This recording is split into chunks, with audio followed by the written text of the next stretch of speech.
यानंतर बदनापूर विधानसभा संघाचे नेते आदरणीय बबलूसिंग चौधरी।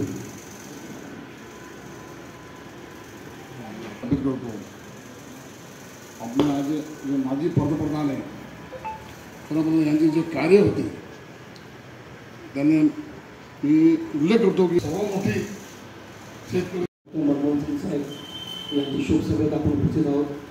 मी सर्वप्रथम 2004 ते 2014 पर्यंत त्यांचा जो कार्यकाल होता त्या कार्यकालामध्ये त्यांनी जे विशेष करून 2 कार्य केले ते सदैव माझ्या स्मृतीमध्ये राहील। सर्वप्रथम माहिती अधिकार अधिनियम 2005 हा त्यांच्या कार्यकालामध्ये इम्प्लिमेंट झाला। या कायद्यामुळे देशात विविध योजना होते त्या योजनेचा मोठ्या प्रमाणात फायदा झाला आणि तळागाळातील लोकांपर्यंत योजनांचा थेट लाभ DBTद्वारे डायरेक्ट बेनिफिटद्वारे ट्रान्सफर झाला। यासाठी मी सदैव त्यांना माझ्या स्मृतीमध्ये राहील। अशा यशस्वी पंतप्रधानांना मी आज या सर्वपक्षीय कार्यक्रमामध्ये आमचे आम आदमी पक्षातर्फे भावपूर्ण श्रद्धांजली अर्पण करतो। जय भारत जय महाराष्ट्र।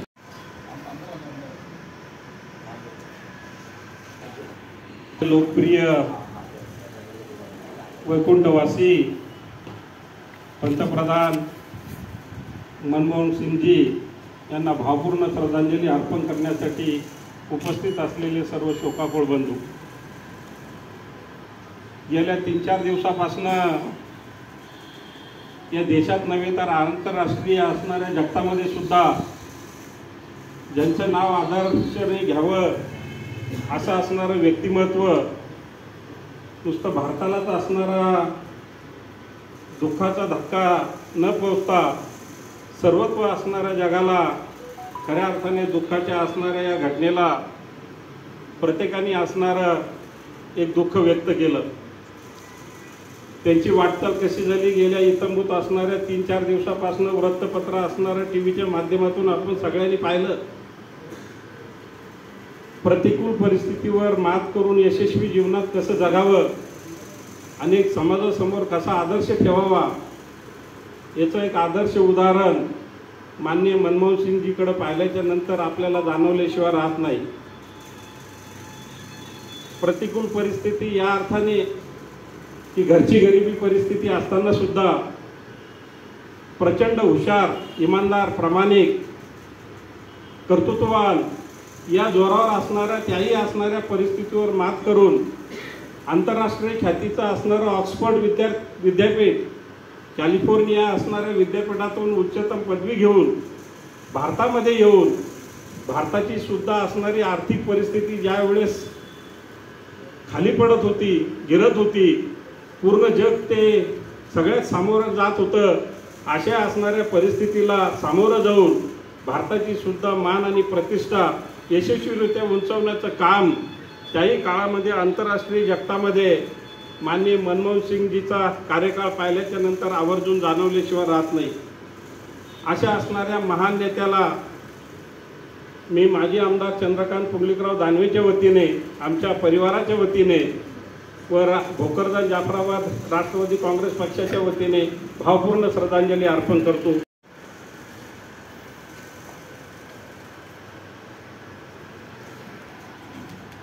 भारताचे माजी पंतप्रधान आदरणीय मनमोहन सिंग साहेब यांना मी माझ्या वतीने, माझ्या कुटुंबाच्या वतीने आणि मातंग सेना या सामाजिक संघटनेच्या वतीने श्रद्धांजली अर्पण करून थांबतो। जय हिंद जय महाराष्ट्र।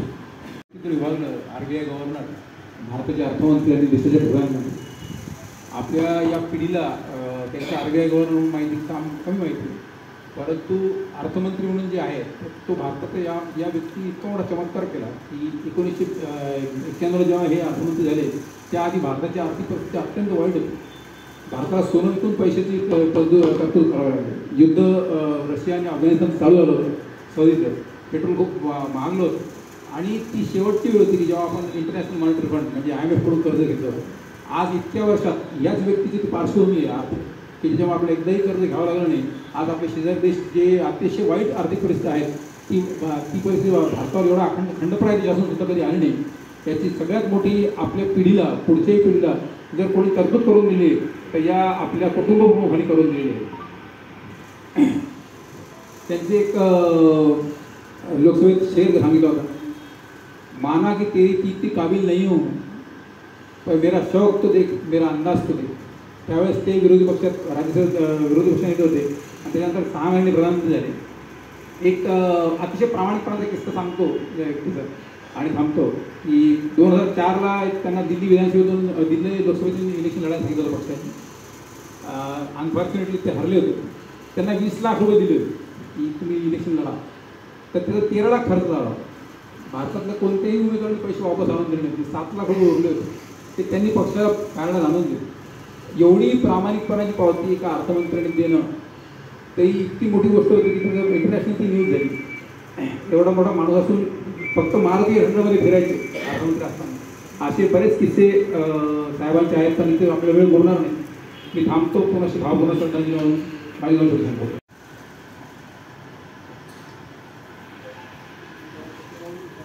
भारताचे माजी पंतप्रधान डॉक्टर मनमोहन सिंग यांच्या श्रद्धांजलीपर कार्यक्रमामध्ये बोलत असताना अत्यंत दुःख होत आहे. याचं कारण असं आहे की राजकारणामध्ये आणि समाजकारणामध्ये काम करत असताना अनेक राजकारणी आणि अनेक समाजकारणी आहेत. परंतु समाजाचं, लोकांचं आणि देशाचं हित आपल्या डोळ्यासमोर ठेवून जे अहोरात्र काम करतो अशा माणसाविषयी संपूर्ण जनता आणि जग हे दुखाकुल होतं. हे व्यक्तिमत्व देशासाठी आणि जनतेसाठी त्यांनी अहोरात्र काम केलं. त्याबद्दल मी सामाजिक न्याय विभागाच्या वतीनं, माझ्या कुटुंबाच्या वतीनं त्यांना आदरांजली श्रद्धांजली वाहतो. यानंतर बदनापूर विधानसभा संघाचे नेते आदरणीय डोबरेशेठ चौधरी.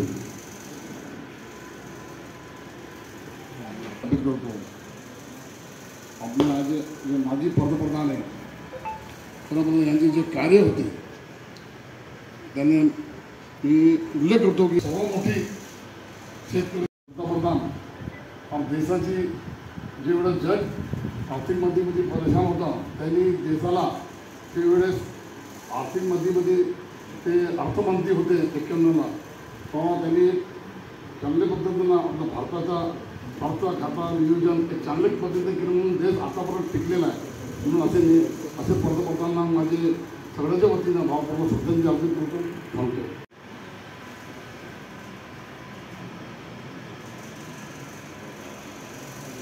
उपस्थित शोकाकुल बंधू, आज आपण जागतिक दर्जाचे अर्थतज्ञ आदरणीय स्वर्गवासी डॉक्टर मनमोहन सिंगजी माजी पंतप्रधान श्रद्धांजली अर्पित करण्यासाठी उपस्थित झालेलो.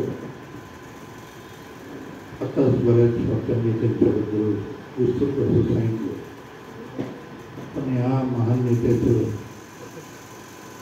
एवढ्या मोठ्या पदावर असताना विनम्रता, कुठलाही बडेजावपणा नाही. पदाचा कुठला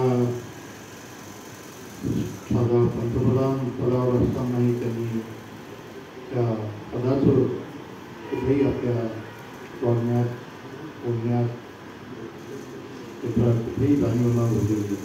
आणि एक मितभाषी आणि जगाला एक आर्थिक घडी कशी बसवावी याचा संदेश देत त्यांनी जगाला दिला. आणि त्यांची ख्याती पूर्ण जगभर होती. जगातले सर्व मोठ्या मोठ्या देशाचे पंतप्रधान त्यांनी आदरणीय मनमोहन सिंग यांचा आर्थिक बाबतीमध्ये सल्ला घेत होते. आणि इतकं महान व्यक्तिमत्व आपल्यातून आज निघून गेलं. त्यांच्या जाण्यामुळं आपल्या देशाची, आपल्या सर्व जनतेचं फार मोठं हानी झालेली. मी माझ्यातर्फे, माझ्या परिवारातर्फे, जिल्हा काँग्रेस कमिटीचा अध्यक्ष नात्याने त्यांना भावपूर्ण श्रद्धांजली अर्पित करतो. सरनेमबद्दल थोडासा मला हे कन्फ्युजन झाला. परंतु डॉक्टर मनमोहन सिंग हे देशाचे असे पंतप्रधान ज्या वेळेस भारताची आर्थिक परिस्थिती फार बिकट होती, अशा काळामध्ये ज्या माणसांनी पदभार स्वीकारला होता आणि पदभार स्वीकारल्यानंतर ते 10 वर्षाच्या कार्यकाळामध्ये डॉक्टर मनमोहन सिंग पंतप्रधान असताना आणि देशाचे कृषी मंत्री आदरणीय शरद पवार साहेब असताना सगळ्यात मोठी जर कर्जमाफी कोणी केली असेल शेतकऱ्यांसाठी तर ती मनमोहन सिंग यांच्या कार्यकाळात आणि पवार साहेब हे कृषी मंत्री असताना झालेली आहे 72,000 कोटीची. असे अनेक निर्णय जे मनमोहन सिंग साहेबांनी घेतलेले आहेत, आपण त्याची तुलना करू शकत नाही. ज्या माणसामुळे जागतिक पातळीवर भारताचं नाव कोरलं गेलं, कारण त्यावेळेस भारताची जी परिस्थिती होती त्या अनुषंगाने भारताची जी इंटरनॅशनल लेवलवरती जी पत असायला हवी होती ती नव्हती. पण मनमोहन सिंगजी यांनी अनेक असे निर्णय घेतले आणि त्यांनी आपला GDP भारताचा 8% नेला. म्हणजे ह्या दर आत्तापर्यंत त्याच्यानंतर कोणीही घेऊन जाऊ शकला नाही. म्हणजे एवढा विद्वान व्यक्ती, त्या माणसाचे निर्णय जितके आपण सांगता येतील ते कमी आहे. आमच्या फिरोजबाईंनी सांगितलं, बबलू चौधरी असतील, आमचे राजाभाऊ देशमुख असतील, त्या सगळ्या लोकांनी त्यांचं आपल्या आपल्या पद्धतीनं वर्णन केलं. पण सगळ्यात मोठा निर्णय जे मनमोहन सिंगने घेतला होता तो म्हणजे न्यूक्लिअर डील केली होती. अमेरिकासोबत ज्या कधी घटना घडली नाही, कधीही आपली ती लेवल नव्हती की आपण त्याच्यासोबत न्यूक्लिअर डील करू शकत होतो. पण ती सुद्धा मनमोहन सिंग यांच्या कार्यकाळात ते करण्यामध्ये ती यशस्वी झाली. कारण त्या मनमोहन सिंग साहेबांचं जे काम होता, त्याची जी विद्वत्ता होती आणि आपल्या भारताला सुद्धा एक शक्तिवान देश म्हणून जे समोर आणला त्यांनी, त्याच्यामुळं भारताचं नाव आज जगामध्ये कोरलं गेलं आणि जागतिक लेवलवर त्यांचा मनमोहन सिंग यांचं नाव आज बी आहे. आणि दुसरी गोष्ट सांगतो तुम्हाला, त्यांचा स्वभाव अतिशय कमी बोलणारा व्यक्ती आणि अधिक काम करणारा व्यक्ती. कमी बोलून कामामध्ये आपला दर्जा उंचवणारा व्यक्ती म्हणजे डॉक्टर मनमोहन सिंग. मी खरंच त्यांना ते गेल्यामुळं देशामध्ये फार मोठी पोकळी निर्माण झाली. असे विद्वान व्यक्ती आपल्यात नाही आहे आज. मी त्यांना माझ्या राष्ट्रवादी काँग्रेस पक्ष शरदचंद्र पवार तर्फे श्रद्धांजली अर्पित करतो व माझ्या परिवाराच्या वतीनं सुद्धा मी त्यांना श्रद्धांजली अर्पित करतो आणि थांबतो.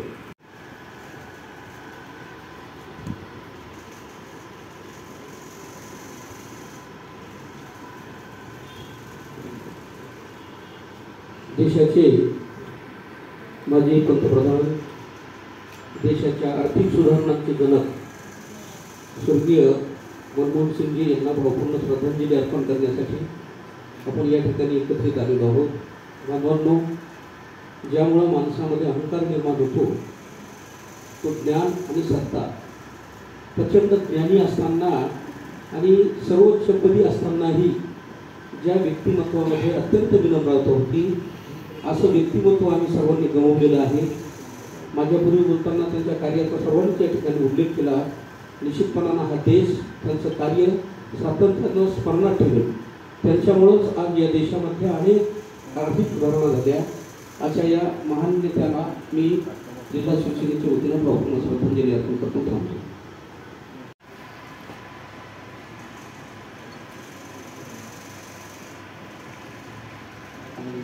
सरकारचे 2 वेळेस नेतृत्व करणारे डॉक्टर मनमोहन सिंग साहेब यांना भावपूर्ण अशी श्रद्धांजली अर्पण करतो.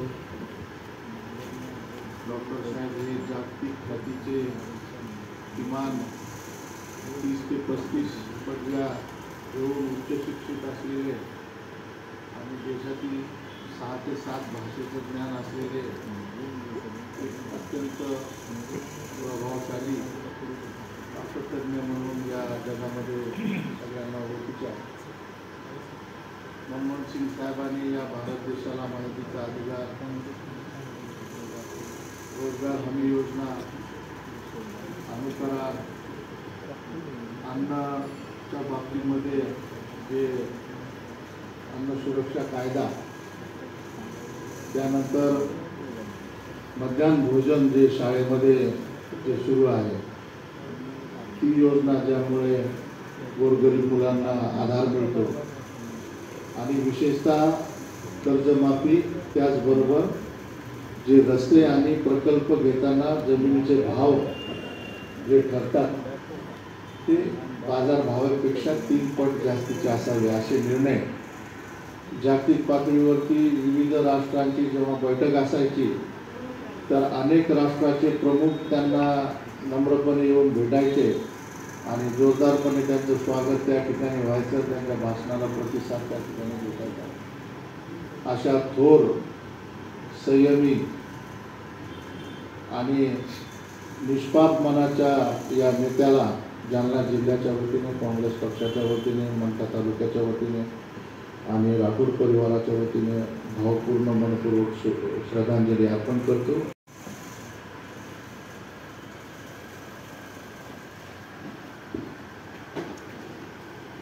देशाचे माजी पंतप्रधान डॉक्टर मनमोहन सिंग यांना श्रद्धांजली देण्यासाठी उपस्थित असलेले महाविकास आघाडीचे सर्व नेते, पदाधिकारी आणि माझे मित्र, माझ्या अगोदरच्या वक्त्याने सांगितलं की राईट ऑफ इन्फॉर्मेशन, अनुकरार, त्याच्यासोबत राईट ऑफ एज्युकेशनचा पण त्यांच्यामुळेच झालेला आहे। जे गोरगरीबची मुलं मोठ्या शाळेत, चांगल्या शाळेत त्यांचं ॲडमिशन झालं पाहिजे, एक कायदा केला त्यांनी मनमोहन सिंगनेच केला। मनमोहन सिंगबद्दल मी हे सांगतो की ते फार मोठे शायर होते आणि जास्त बोलणारे नाही होते, पण जेव्हा जेव्हा ते लोकसभा किंवा राज्यसभामध्ये त्याचे स्पीच असायचे तेव्हा त्याची शायरी, मला वाटतंय की भारतीय जनता पार्टीची महिला खासदार सुषमा स्वराज आणि त्यांची जुगलबंदी व्हायची। एकदा एक पत्रकारने विचारलं की मनमोहन सिंग आप खामोश क्यों रहते हो, तर त्याने एक शेर म्हटला होता, तुम्हारे हजारों सवालों से मेरी खामोशी है सही, न जाने कितने राजों को पर्दा करती है। हे शेर मला आठवण आहे त्याची। एक चांगलं शायर आणि एक चांगलं अर्थशास्त्र आपल्यामध्ये गेलेलं आहे। देशाचा फ्री पॉलिसी म्हणजे आता आपण बघतो की औरंगाबादमध्ये 20,000 करोडचा प्रोजेक्ट आला आहे। ही जी पॉलिसी असते फ्री म्हणजे आपले देश इतर देशांना निमंत्रण करतो की या तुम्ही इथं फॅक्टरी लावा, इथं व्यापार करा, इथं आमच्या लोकांना रोजगार निर्मिती द्या। आपल्याकडे आयफोन असेल, मोठे मोठे मोबाईल आहे, TV आहे, जे फ्री पॉलिसी जे केलं ते मनमोहन सिंगने केलं आणि त्याच्या फ्री पॉलिसीनं आपला GDP 8% करून दिलेला आहे। यापूर्वीचे पंतप्रधान आणि आताचे पंतप्रधान आपलं सोनं घाण ठेवतात, पण हे असे माणूस होते की घाण ठेवलेलं सोनं परत केला आणि ते म्हणतात ना भारत सोने की चिडिया थी, तशी त्याने तयार केलेली आहे। आता मला वाटतं की GDP आय थिंक 5 खालीच गेलेली आहे। ठीक आहे, हरकत नाही, पण यांना माझ्याकडून, माझ्या पार्टीकडून, माझ्या परिवाराकडून भावभीत श्रद्धांजली अर्पण करतो। जय हिंद, जय महाराष्ट्र। जिल्ह्याचे नेते नव्हे तर मराठवाड्याचे नेते आदरणीय राजेश भैया टोपे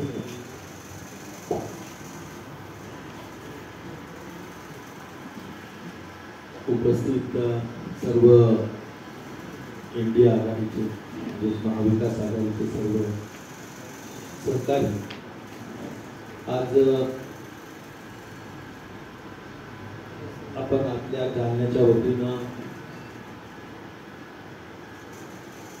माजी पंतप्रधान श्री मनमोहन सिंगजी यांच्या श्रद्धांजलीचा कार्यक्रम जो ठेवला त्याबद्दल तर सर्वप्रथम मी राजाभाऊ देशमुख आणि काँग्रेस पक्षाचं मी मनापासून आभार आहे। कारण करण्याची गरज आहे। आपल्या जालना जिल्ह्याची ही एक प्रथा परंपरा राहिलेली आहे आणि निश्चित प्रकारे एका अत्यंत मोठा विचारवंत, एक अत्यंत चांगले अर्थशास्त्रातले अभ्यासक म्हणून ज्यांची ख्याती ही आपल्या देशभरातच नाही तर जगभरात होती, असं एक अतुलनीय ज्यांची तुलना करता येणार नाही असं काम त्यांच्या प्रधानमंत्री पदामध्ये त्यांनी केलं, त्यांच्या आयुष्यामध्ये केलं। अशा एका महान व्यक्तीच्या 26 डिसेंबरला निधन झालं। 92 वर्ष त्यांनी त्यांचं आयुष्य होतं आणि मला वाटतं की अनेक पदांवर त्यांनी काम केलं. त्यांचं शिक्षण त्या काळामध्ये जर आपण बघितलं तर कॅम्ब्रिज सारख्या युनिव्हर्सिटीमध्ये, ऑक्सफर्ड सारख्या युनिव्हर्सिटीमध्ये अर्थशास्त्रामध्ये ते शिकले. ते प्राध्यापक म्हणून सुद्धा त्यांनी अनेक वर्ष त्या ठिकाणी दिल्ली स्कूल ऑफ इकॉनॉमिक्स या ठिकाणी प्राध्यापक म्हणूनही काम केलं. जवाहरलाल नेहरू युनिव्हर्सिटीमध्ये सुद्धा ते मानद प्राध्यापक म्हणून काम करत होते. अशा त्यांचा अभ्यास अतिशय चांगल्या पद्धतीने त्यांचा अर्थशास्त्राचा अभ्यास होता. मला असं वाटतं की अनेक पदं त्यांनी या विषयाच्या संदर्भात त्यांचा अभ्यास असल्यामुळे भूषवले. याच्यामध्ये त्यांनी प्लॅनिंग कमिशन, हे आपल्या देशाचं फार महत्त्वाचं नियोजनाच्या बाबतीत काम करणारं आपल्या देशाचं कमिशन आहे. त्या प्लॅनिंग कमिशनचे ते भारताचे उपाध्यक्ष होते. रिझर्व्ह बँकेचे गव्हर्नर होते, म्हणजे त्यांचे आपल्या नोटावर सही मनमोहन सिंग म्हणून. त्यामुळे हे जे पदं आहेत ते फार खरोखर ग्रेट त्या शास्त्रात त्या विषयाच्या बाबतीतल्या लोकांनाच मिळतात. आणि त्यामुळं अशा काही महत्त्वाच्या पदांवरही त्यांनी काम केलेलं आहे. आपल्याला माहिती आहे की ते अर्थमंत्री पण होते. मग त्यावेळी आमचे वडील कैलासवासी खासदार अंकुशराव टोपे साहेब हे खासदार होते आणि नरसिंहराव हे प्रधानमंत्री होते. तर त्यांच्या अर्थमंत्री पदाचा काळ हा LPG नावाने खासदार साहेब फार फेमस झाला. LPG म्हणजे काय? लिबरलायझेशन, P म्हणजे प्रायव्हेटायझेशन, G म्हणजे ग्लोबलायझेशन. म्हणजे जे आता कैलासजींनी सांगितलं की बाबा आपलं जे मुक्त अर्थव्यवस्था जी आहे की ज्याच्यामध्ये आपल्या देशामध्ये आर्थिक रिफॉर्म्स आणण्याचं काम किंवा आर्थिक त्याला म्हणायचं रिफॉर्म्सला काय शब्द म्हणता येईल,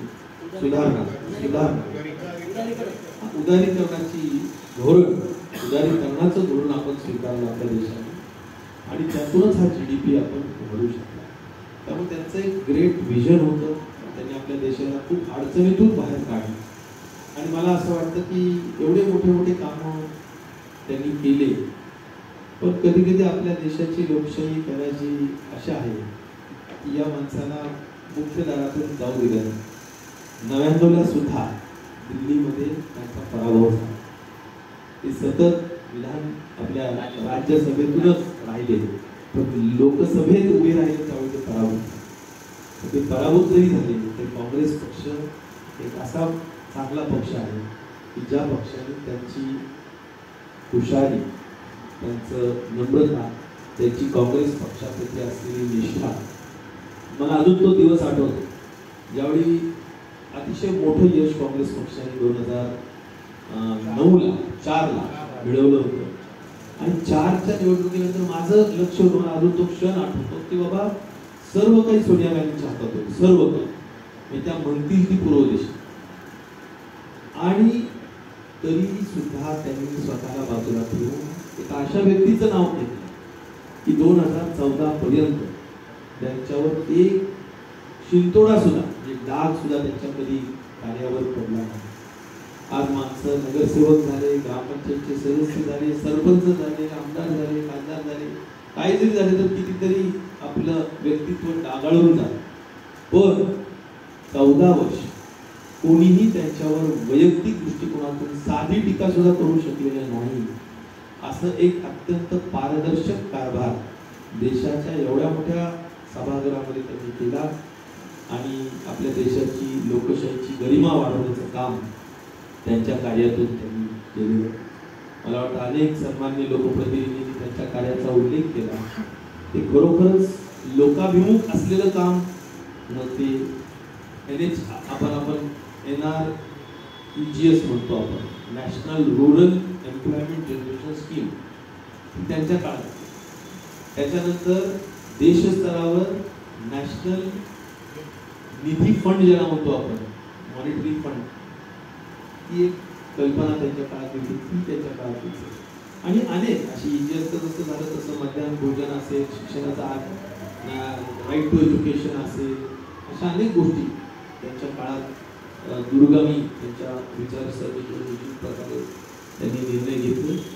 मी स्वतःला खूप भाग्यवान आणि सुदैवी समजतो की 2004 ते 2014 या पूर्ण 10 वर्षाच्या कार्यकाळामध्ये मी सुद्धा त्या काळात मंत्रिपदावर होतो आणि मला एका महाराष्ट्राच्या डेलिगेशन बरोबर कारखानदारीच्या ऊसाच्या संदर्भातलं एक धोरण ठरण्याच्या संदर्भात आदरणीय पवार साहेबांबरोबर, त्यावेळी पवार साहेब काही मंत्री होते आणि आमचे मंत्रिमंडळाचे काही लोक, लिमिटेड लोक 5-7 त्यांच्याबरोबर गेलो. त्यांनी प्राईम मिनिस्टर हाऊसला गेलो, त्यांना भेटलो.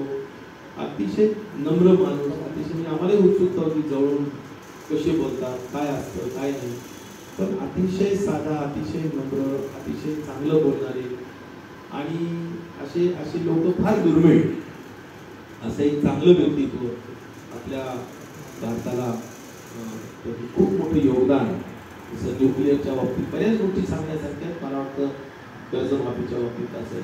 आणि मला एक गोष्ट मला नक्कीच पवार साहेबांचा एक अनुयायी सहकारी म्हणून सांगायला आनंद आहे की त्यांच्या पवार साहेबांची खूपच विश्वासाचं नातं.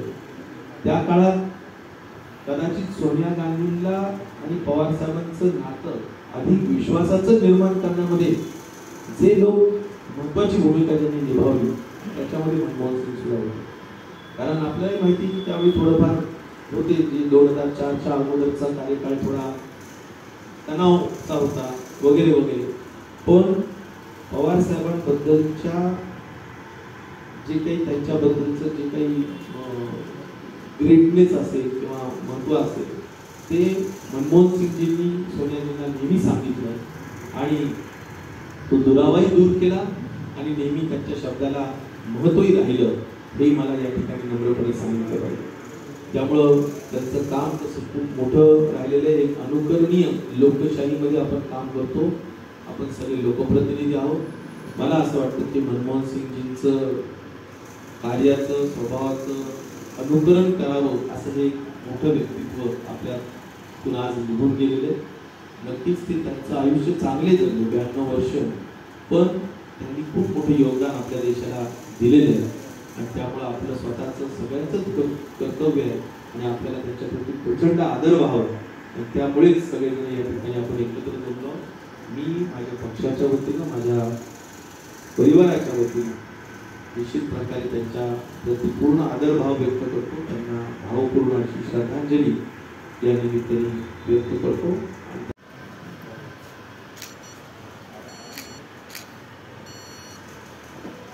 काळेसाहेबांच्या भाषणानंतर आपण या ठिकाणी श्रद्धांजली. आम्ही जातो आमच्या गावा, आमचा राम गावा, आजवर होतो तुमच्या गावी, आता कृपा असू द्यावी. आता नाही येणे जाणे सहज भुलतले बोलणे. रामकृष्ण विठ्ठल बोला, तुका जातो वैकुंठा. या जगद्गुरु तुकोबाराच्या अभंगाप्रमाणे आपल्या देशाचे पंतप्रधान, माजी पंतप्रधान डॉक्टर मनमोहन सिंग साहेब हे अनंतात विलीन झाले. इथे उपस्थित असलेले सर्व शोकाकुल समाज बांधव, मी आपल्या वतीने तथा जालना लोकसभा मतदारसंघाच्या वतीने डॉक्टर मनमोहन सिंग साहेबांना भावपूर्ण श्रद्धांजली अर्पण करतो. त्यांच्या आत्म्यास चिरशांती लावावी अशी पांडुरंगाच्या चरणी प्रार्थना करतो. मनमोहन सिंग साहेब जाण्याने या देशामध्ये मोठी पोकळी निर्माण झाली, ही गोष्ट खरी आहे. कारण ज्या पद्धती परिस्थिती होती आणि त्याच्यानंतर 2014ला त्यांच्या हातातून देश गेला, त्यावेळेला जी परिस्थिती होती त्याच्यामध्ये खूप जमीन आसमानाचा फरक आपल्या सगळ्यांना पाहायला मिळाला. त्यांच्या सर्व कार्याच्या पैलूवर माझ्या अगोदरच्या वक्त्यांनी व्यवस्थित मुद्दे मांडले, म्हणून मी त्याच्यावर पुन्हा काही बोलावं आणि मग डॉक्टर मनमोहन सिंग साहेबांचं नेतृत्व मोठं होईल अशातला काही भाग नाही. पण मला आपल्या भागामध्ये सगळ्यात मोठा काय प्रोजेक्ट आपल्या मनमोहन सिंग साहेबांनी दिला असेल तो म्हणजे रुपे साहेबांना माहिती आहे, दिल्ली मुंबई इंडस्ट्रियल कॉरिडॉर, ज्याला आपण DMIC म्हणतो. 10,000 एकर जमीन ही औरंगाबाद बिडकीन या क्षेत्रामध्ये संपादित करून आज तिथं प्रोजेक्ट आणता आले. आज जवळजवळ 1 लाख कोटीच्या आसपास गुंतवणूक येऊ पाहते. ती केवळ त्या DMIC मुळे औरंगाबाद संभाजीनगर जिल्ह्यामध्ये येते. या प्रोजेक्ट हा त्यांचा ड्रीम प्रोजेक्ट होता आणि या प्रोजेक्टला खऱ्या अर्थाने मधल्या 10 वर्षाच्या काळात जरा संतगती होती, पण आता बऱ्यापैकी तो प्रोजेक्ट आकार घेऊ पाहतो. असो, त्यांच्याबद्दल खूप काही बोलण्यासारखं आहे. कधीतरी त्यांच्यावर व्याख्यान द्यायला आपण एक वेगळा कार्यक्रम घेऊन आपल्या ज्ञानात भर पडावी असं वक्तव्य करणारा एखादा वक्ता आणून आपण एखादा कार्यक्रम निश्चितपणे जालन्याला घेऊया. मी आयोजक म्हणून आपल्या सगळ्यांना, जी मंडळी आली त्या सर्व आयोजकांना तथा उपस्थित असलेल्या सर्व मान्यवरांना विनंती करतो की आपण आपापल्या जागेवर उभं राहून सामुदायिक श्रद्धांजली अर्पण करूया.